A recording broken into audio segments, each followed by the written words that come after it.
let us talk about soil sodicity and its impact on soils. So ano nga ba ang soil sodicity? Ito daw ay kapag merong mataas na concentration ng sodium ions sa clay particles ng soil. Pero paano nga bang naiiba ang soil acidity sa salinity ng soil? Pareho naman itong nakafocus sa sodium content nito.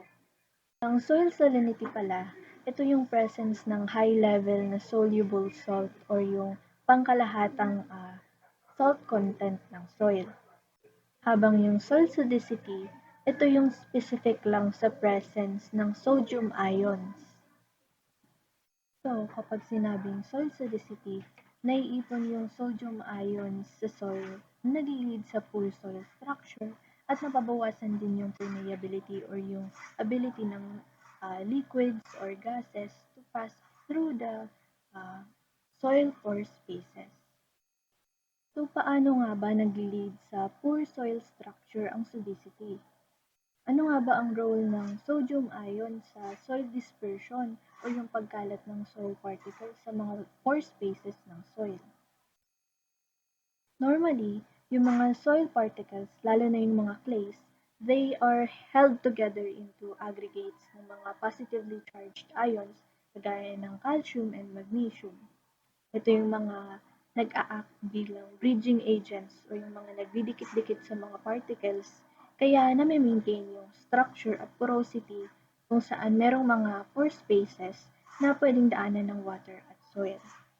Pero compared sa calcium and magnesium na mga divalent or merong double charged ions, ang sodium ion monovalent lang or meron lang single charged ion na mas less effective sa pag-bind ng mga soil particles kaya nagli-lead ito sa dispersion kung saan yung mga soil particles ay hindi nagdidikit-dikit, causing them to break away from other aggregates. Para lang silang mga tightly woven na fabrics na tinastas. Yung mga na-disperse na soil particles ay nagiging reason ng clogging or nagiging bara sa mga soil pore spaces. So ano-ano nga ba ang epekto ng sodicity sa soil? Una, nababawasan ng sodicity yung infiltration at drainage ng soil dahil sa mga dispersed na particles na nag-block doon sa spaces between soil particles. Kaya hindi na masyadong nakakapag-penetrate yung water sa soil. Nag-lead din ito sa waterlogging kung saan yung water is nagsisettle lang sa uppermost layer ng soil, hindi siya nagpe-penetrate down. And this mostly happens after rainfall or during irrigation. It also reduces drainage, which hinders sa pag-remove ng mga excess water sa soil na nakaka-apekto rin sa root respiration. Yung clogging ng soil pore spaces nagre-restrict sa movement ng air within the soil profile. Alam naman natin na yung mga plant roots, they require oxygen for respiration. Essential itong process para sa energy production ng plants and yung nutrient uptake nila. Dahil doon, plant roots are stressed and humihina din sila, making them more susceptible sa mga diseases and nutrient deficiencies. So, nagli-lead sa nutrient deficiencies and stunted growth ng plants na nandun sa sodic soils. At dahil merong higher pH levels ang mga sodic soils, it further reduces the availability of micronutrients like iron, zinc, manganese na nagli-lead talaga sa nutrient deficiencies and stunted growths ng mga plants na naroon. At dahil weak na yung soil structure ng mga sodic soils, susceptible na ito sa erosion by wind and water. Yung mga dispersed clay particles, they are easily carried away. Kaya nagli-lead ito sa topsoil loss and degradation ng land. This not only reduces agricultural productivity but also contributes to sedimentation sa mga waterways. Yung mga runoff from sodic soils, naapektuhan nila yung mga surrounding water bodies na nakaka-impact sa water quality and sa mga aquatic life na naroon. So, paano nga ba ma-identify yung mga sodic soils? Ano-ano nga ba ang mga signs para ma-recognize ito? Merong mga visual indicators ang sodic soils.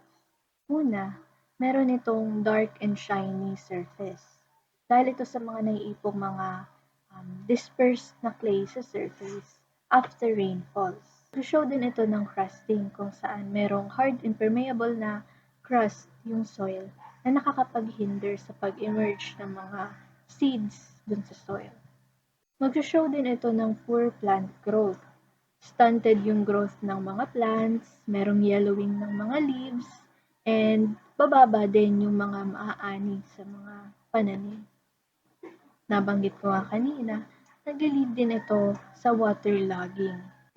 Merong mga mafo-form na puddles of water na magre-remain lang sa surface ng land for extended periods after rainfalls or irrigations.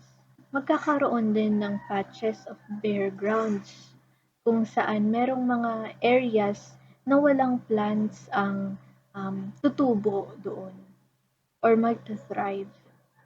Pwede ring gumamit ng laboratory analysis or soil testing para ma-identify ang mga sodic soils.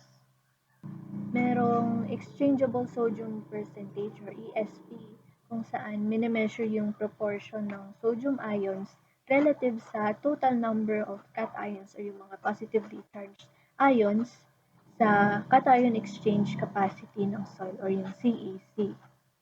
So kapag ang ESP 15% or higher, generally kinoconsider na siya as na nag-i-indicate na ito ay sodic soil. Meron ding sodium adsorption ratio or SAR kung saan minimeasure yung relative proportion ng sodium sa calcium and magnesium. Kapag high yung SAR, ini-indicate niya na merong great risk or malaki yung risk na dominant yung sodium dun sa soil and may chance din ng soil dispersion. Pwede din gumamit ng electrical conductivity or EC, though hindi naman siya specifically for sodic soil.